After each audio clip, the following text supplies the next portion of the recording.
On this beautiful morning, as we kick off the month of June, I want to ask you a question.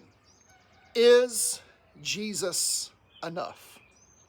If all the music stopped tomorrow, no instruments, no lights, no sound system, would Jesus still be enough for us to worship?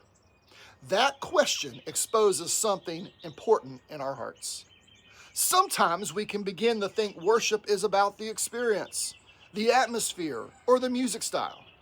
We ask questions like, did I enjoy the worship today? Or did the music move me? But worship was never meant to replace Jesus. It was meant to point us to him. Music is a gift from God. Singing matters.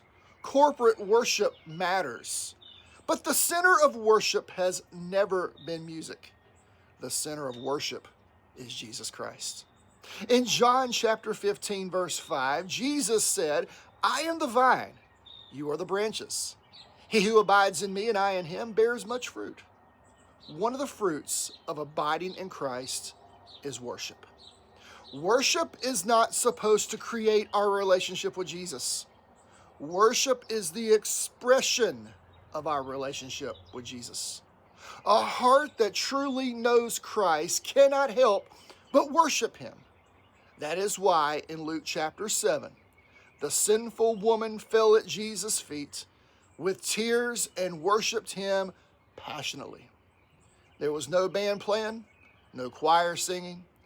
Why such deep worship? Because she had understood how much she had been forgiven.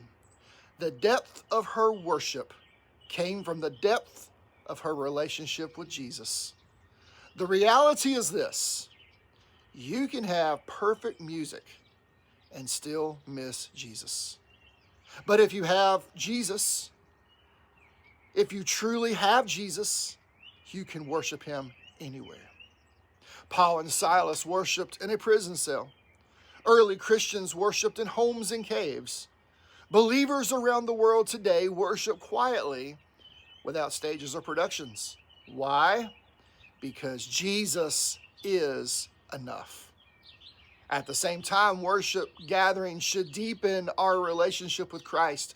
Singing together should remind us of the gospel.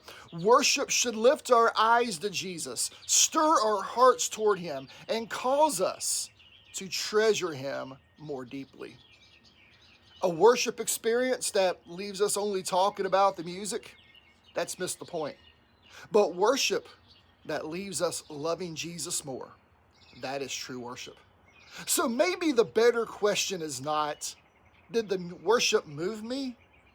Maybe the better question is, did worship lead me closer to Jesus? Because worship is not the destination. Jesus is. Have a great Monday.